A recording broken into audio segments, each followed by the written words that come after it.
Salut! Am făcut iarăși un experiment.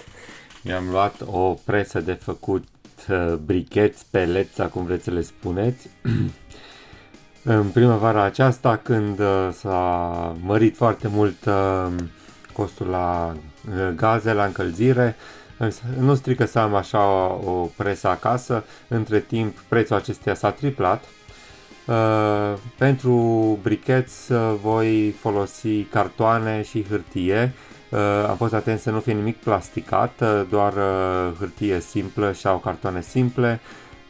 Ca liant nu vom folosi nimic altceva decât efectiv hârtia, dar este bine să avem ceva cartoane de la cofraje de ouă, deoarece acestea se dizolvă bine și fac o pastă faină care va lipi ulterior mai bine bricheții.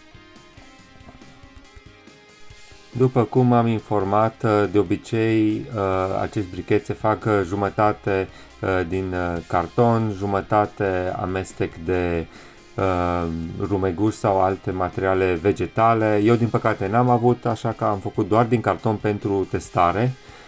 Am pus într-un bidon de plastic apă și am adăugat cartoanele și hârtiile care le-am mărunțit.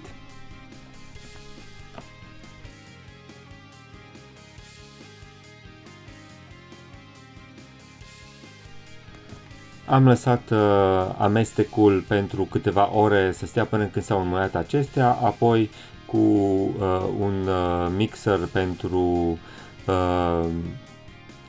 vopsea am mărunțit cât se poate de mult amestecul, să obțin o pasă dacă este posibil, dacă nu măcar să le fac mai mici. Din cauza aceasta am și folosit acest bidon cu gât îngust ca să nu stropesc peste tot.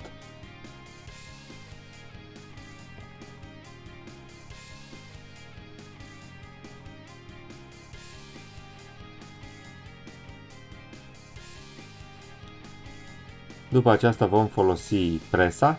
Dacă aș fi avut rumeguș sau alte materiale vegetale mărunțite, le-aș fi amestecat împreună ca să fie o masă omogenă, dar cum n-am avut, am făcut doar din carton de data aceasta.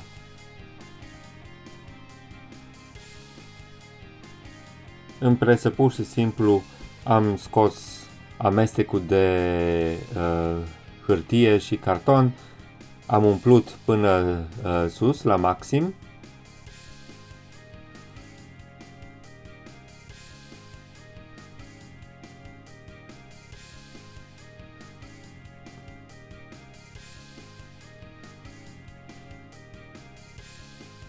Am pus capacul, am apăsat puțin, după cum vedeți deja apa începe să iasă, iar când presăm efectiv totul, excesul de apă va ieși.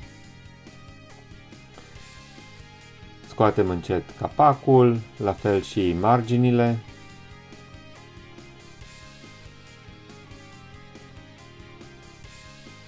Și vom obține acest brichet din carton,